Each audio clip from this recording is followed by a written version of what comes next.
welcome. We're going to do a little restorative practice, so we're looking at inversions. Inversions to hopefully set a bit of cut. Hello, we're going to do a restorative practice today. So we're looking at inversions and the benefits of inversions. Fresh oxygenated blood to the brain, never a bad thing, hopefully reversing the ageing effects of gravity.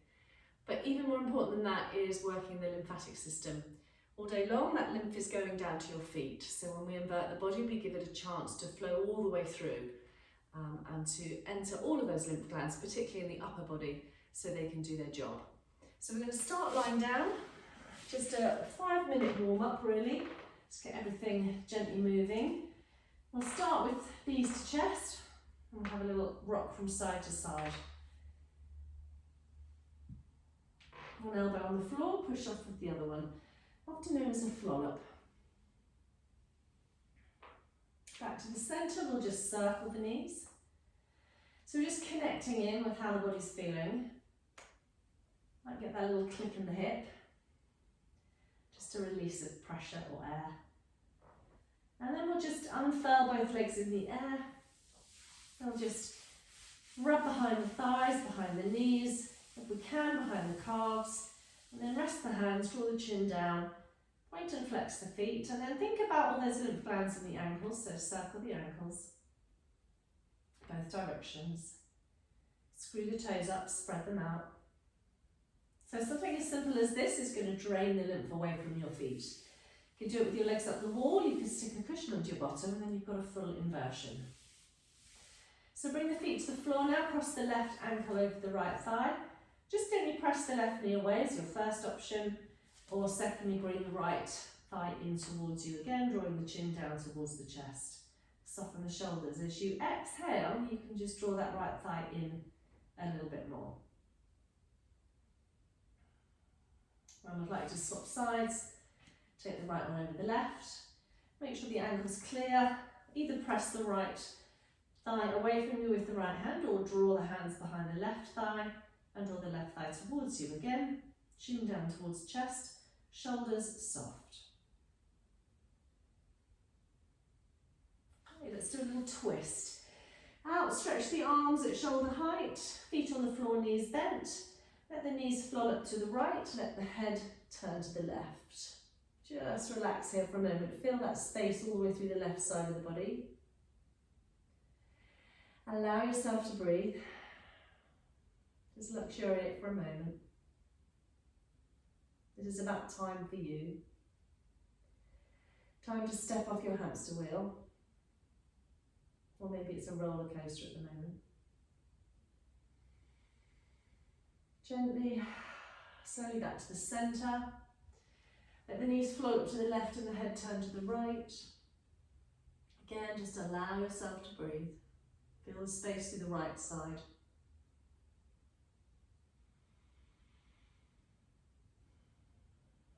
Relax the jaw.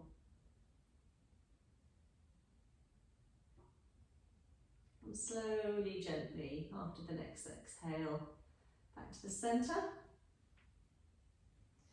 Stretch the legs out, stretch the arms up above you, link the fingers together. Go for a lovely stretch. If it makes you yawn, that's fine.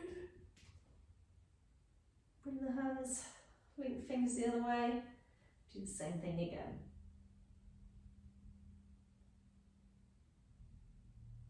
Okay, slowly hug the knees in and a little rock up into sitting.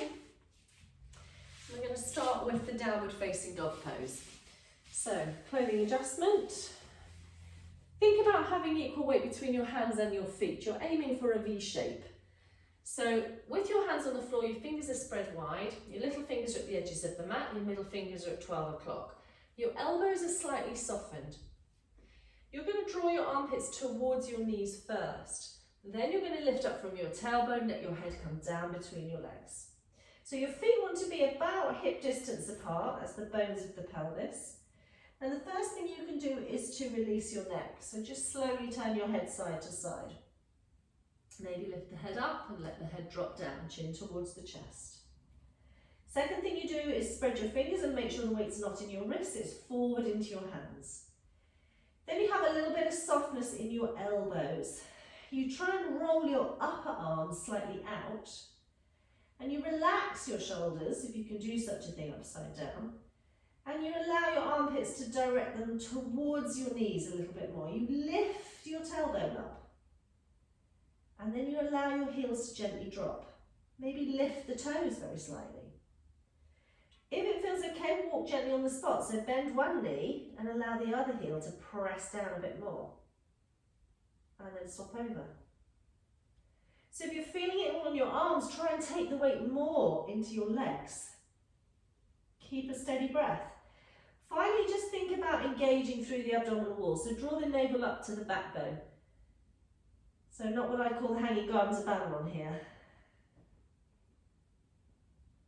A few more breaths. Just breathe. It's a forward bend down and inversion. It's an almighty stretch for the spine. It's a beautiful stretch for the legs. It's strengthening for the shoulders, releasing for the neck. Couple more breaths. By all means, come down beforehand if you need to and take a child's pose.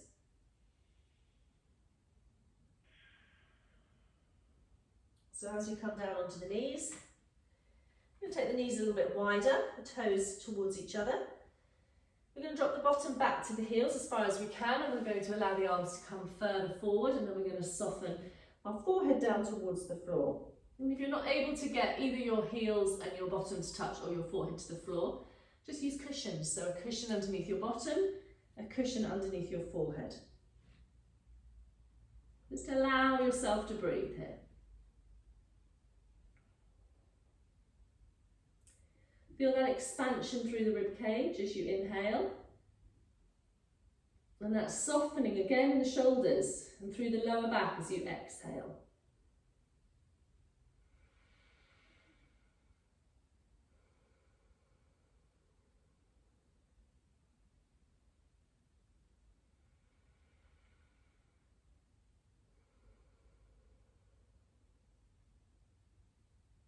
There's something deeply restorative about child's pose. It's the forehead on the earth, isn't it? The energy centre in the forehead there, the third eye. So take your time just to come up onto your forearms. Never come up quickly from child's pose, particularly if you've got low blood pressure. Let's draw ourselves up onto our knees, and we're going to take the puppy dog pose now. So it might be you want to put a block between your arms. You could use your bolster for puppy dog pose, which means your forearms would be on the bolster as opposed to on the floor. So I'll demonstrate it first of all with the arms on the floor. So I start with my shoulders above my elbows, but I walk my knees back, my fingers are at 12 o'clock. I want to try and roll my upper arms out, and I want to bring myself back. I'm not aiming to go all the way into child's pose because I want to stretch the back. What I'm trying to avoid is my hands moving in and my elbows moving out. So without the bolster, I'm in this position here. If I want to use a bolster, I just add a little bit more height into it, which makes it a little bit more interesting on the shoulders. And in my restorative class, we tend to turn the palms up for this version, so we pretend we're holding Great Auntie Mary's crystal vases, and what we don't want to do is to drop them on the floor. So we're trying to keep the palms up. The forearms are now on the bolster. I've made 2 grooves there. And then again, I walk the knees back, and I try and let my head drop through. So if I go too far with my head, then my hands come towards each other and I drop those vases. So I'm trying to keep my hands facing upwards. And breathe.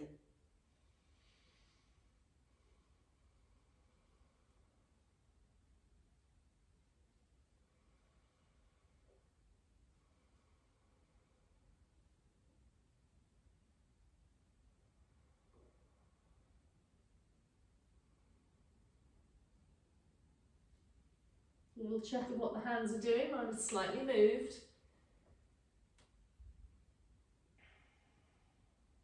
The softening of the shoulders, a lowering of the tailbone, a releasing of the neck. Allow yourself to breathe.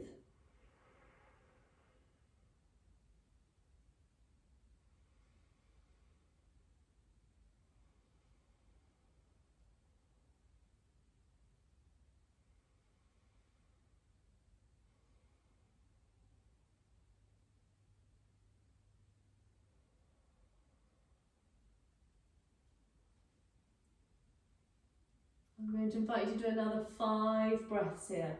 Find that sense of balance between the left and the right side of the body, both through the hips, the waist, as well as the shoulders. Find that sense of balance with the breath.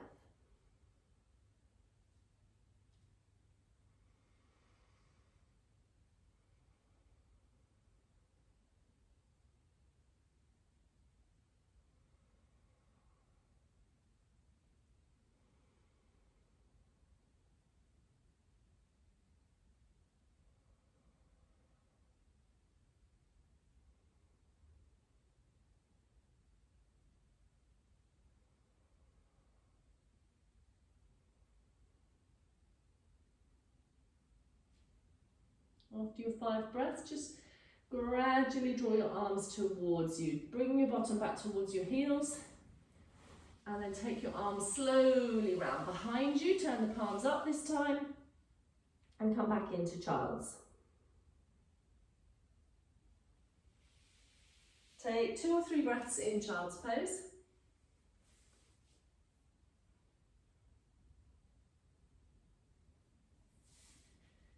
And then very gently and very slowly, bring yourself back up again.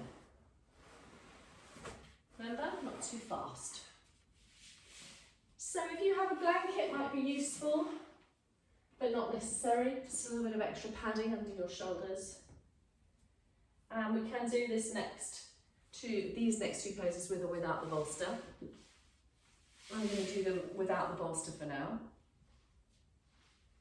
So we're going to start off in bridge pose. And then we're going to either stay in bridge pose or we're going to try and take it into plough. Okay, so again, you definitely don't want to have had something to eat in the last couple of hours if you're going to do plough. Just watch if you have a neck issue, maybe stay in bridge. But as you lie down, the first thing you're going to do is lift the back of your head and your hands, cradle it there, and lengthen your neck. So you're looking down the body, and then as you gently place your head back on the floor, you'll have the most beautiful long straight neck, hopefully. Your feet want to be about hip distance apart and quite close-ish into your sitting bones. And you're going to start with your hands down beside you with the palms up or down. As you press your feet into the floor, you're going to push your knees forward. And you're going to start to peel your spine up off the floor, one vertebrae at a time. Until you've brought your chest right up, as high as you're able to, towards your chin. Now you're going to check that you have an equal balance between both feet, but you also want to check you have an equal balance between the inside and outside edges of the feet. So I want you to avoid the toes turning in or out, the knees turning in or out, and also to avoid the toes lifting at any stage. And sometimes that's a subconscious thing. So allow yourself to breathe. The chest is nice and open here. And you have the option to slide your hands underneath you and link your fingers together. So if you find holding the bridge for a long period of time is too much, you could pop your bolster underneath your bottom, so you're doing a supported bridge. Bridge pose is great for strengthening both the quads and the pelvic floor. Stretching out as a back bend, so stretching out to the front of the body.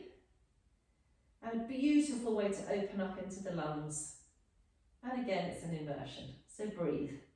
The more you squeeze your shoulder blades together, the higher you'll come up. You're trying to straighten your arms as much as possible down to the floor.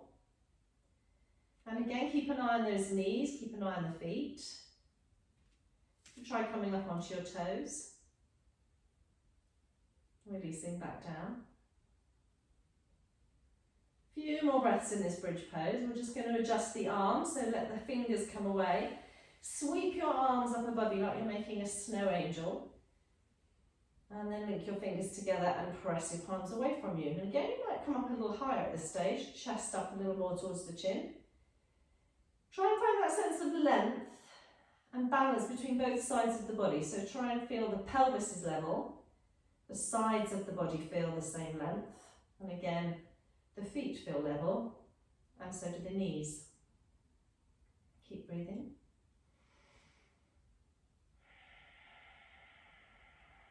So it's also quite strengthening for the glutes, the bridge pose. You might start to feel that shortly. I often have an interesting conversation about whether you clench or unclench in the bridge pose. I'm not sure Whether there's merit or not merit in either of those things, but just an interesting observation.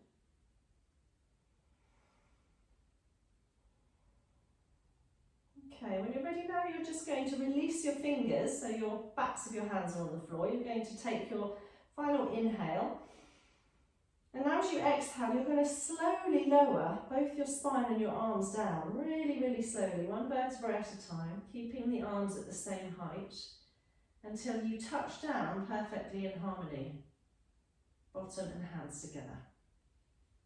And just have a moment. So you can repeat bridge pose. You can repeat bridge pose with the bolster under your bottom. You can now take it into plough pose. You could also do plough pose with the sofa behind you here, or a chair, or your bolster if you're not able to get your feet to come anywhere near the floor. It's quite nice to have your feet resting on something. So you need to get a little bit of momentum. So you hold onto the thighs. The most important element of plough pose is how you come out of it, really, and I'll explain that when we're in it. So you come a little bit rolly up, a little bit rolly down. You do that a couple of times. You can feel a nice massage all the way through your spine. And then this third time, we're going to try and catch our bottom in mid-air. Got it? Bring the elbows in. And then we're going to let the legs lengthen and dangle. And they may or may not come to the floor, and it doesn't matter if they do or don't. You can have them slightly wider. You can have them together. But you need to lengthen your neck. If it's too much with the feet on the floor, just bring them into a little kind of tucked position. Or as I say, rest them on a cushion, a chair or a bolster. And breathe.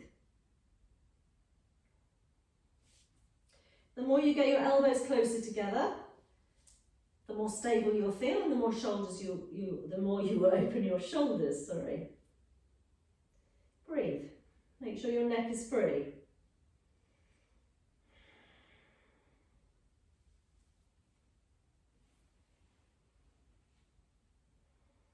You might notice if there's something going on in one shoulder or the other.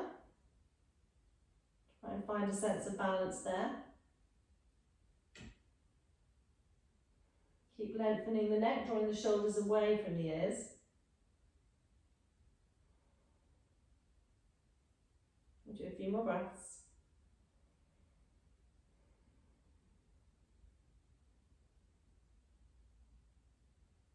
You can also do plough with the bolster underneath your bottom and just let your legs hang over the top of your head. It's kind of dangling mid-air. So to come out of it, we've basically got to control the momentum of the bottom. So you're going to bring the knees in towards your chest. You're going to hold on to your lower back. And as you lower your bottom, you're going to tuck your chin in and bring your head up. So try and control the amount of momentum that there is. So your back slowly, gently comes to the floor. Your head is still up at this stage. Then take the head in the hands again, lengthen the neck. Place the head back down, place the feet back down. Stretch your legs out. And just allow yourself to breathe here. Feels slightly different. Feels like you've got someone else's spine when you come out of plough. It's basically a forward bend, isn't it? But you're using inverted support from gravity this time. Still stretching the hamstrings and the lower back. But a lot of extra blood and the flow of the lymph down into the head, neck and shoulders, stimulating the thyroid gland as well as the digestive system. Brilliant pose.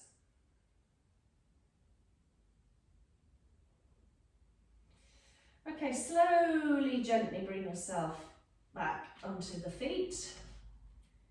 And either roll onto the side or roll up into sitting. So we just need to do a little counter pose for the neck after having it like this. So you could take a fish pose if you wanted to, but what we'll do is we'll just let the head look up for a moment.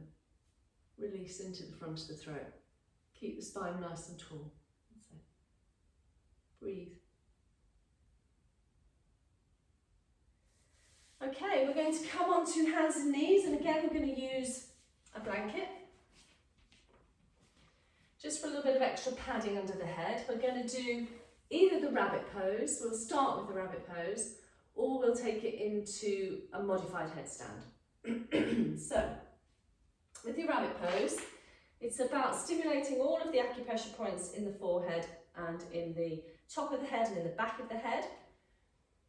So you might start with your forehead on the floor. So I think pineal gland, pituitary gland particularly.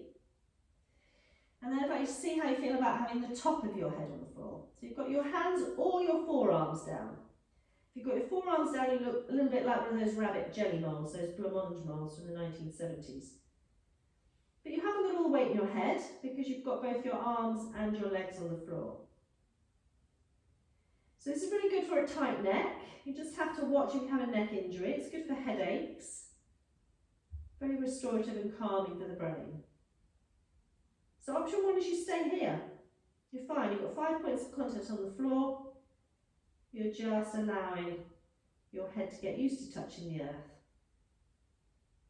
Option 2 is you start to walk your knees forward. You roll a little bit more onto the back of your head. So my voice is going to change as I do that. And you'll sound a bit like I'm down a rabbit hole.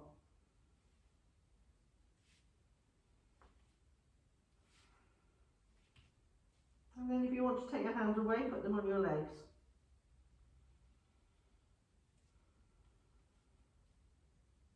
Breathe.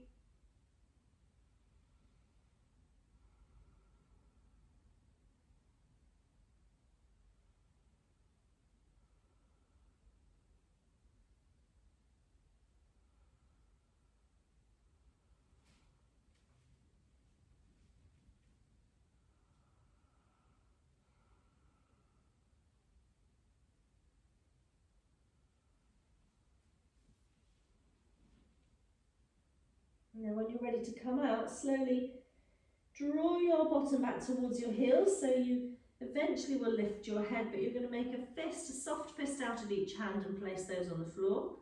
And then your forehead is going to rest like 1 potato, 2 potato on your fist because you've had a lot of blood down to the brain now. The last thing you want to do is just sit bolt upright.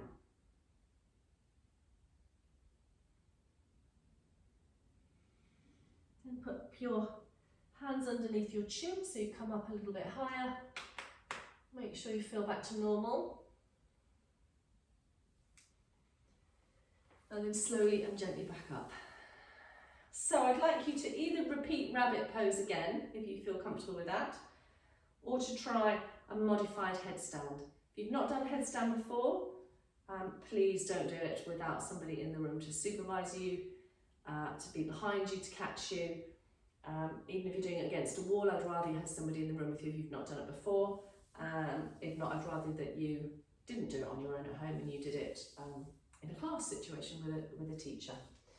So we can do a headstand without taking the feet off the floor. That's absolutely fine. Again, clothing adjustment. Think about Russian dancer with the arms and then bring the hands in front. So you've got little fingers and then the others are clasped together. You're going to make a triangle. So you could do your modified headstand just with the top of your head on the floor, a bit like rabbit pose, and staying here. That's absolutely fine. The elbows do not want to come any wider than the shoulders, and the weight is in your forearms, not really in your head. Option 2 is you tuck your toes underneath you and you lift your knees off and you walk your knees and your feet forward. So you're still doing a headstand, but you've got both feet on the floor. So you've got the support of the legs, and the weight should not be in your head, it should be in your forearms. You can stay here and breathe. Option 3 is that you decide that you will lose one of the legs up in the air. So you're doing half a headstand, so one leg is up. So there's a little bit more weight through the arms needed. Again, you don't want the weight in the head, it's just resting there. Engage your abdominals as well. You might then take that foot down and replace it and take the other one up. So you literally got a toe on the floor to give you that balance. If you are practiced in headstand and you are happy with that, then once you've got one leg up, you literally just allow that leg to lift and the other one should float up. There should be no wobbling, no kicking, no flapping. And allow yourself to breathe. Otherwise, stay with one foot on the floor, please. The control is just as important. Let the one leg down slowly. Let that touch slowly, let the other leg down. Come back onto your knees, whichever position you were in. Same thing as you did for rabbit pose. One hand on top of the other. Gently rest your forehead on those hands.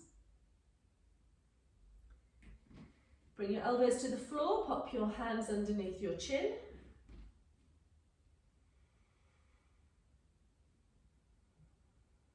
And then slowly and gently come up. Lie back down. Again, lengthen your neck. Lift your head in your hands. Lovingly place your head back on the support of the earth. Take your arms out beside you. Have your knees bent and your feet on the floor. And surrender into the earth. Allow yourself to breathe.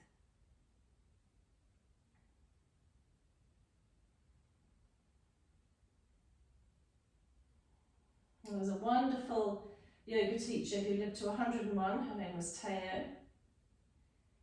And she was still teaching right up until a few months before she passed away last year. And she said the most important thing to do is to invert the body once a day. So remember, just a down dog or a bridge is sufficient. But just give the body the chance to move everything around. Keep all of the energy flowing. Don't let gravity become your enemy.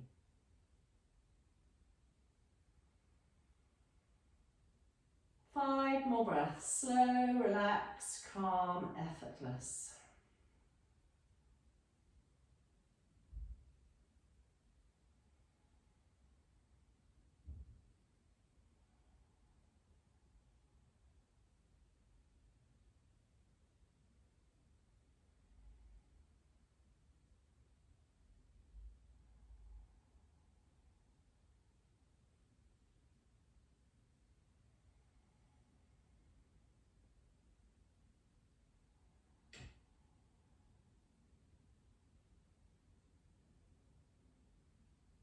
Gently and slowly hug your knees back in. A little roll onto the right hand side. And then very slowly and gently bring yourself back up into sitting.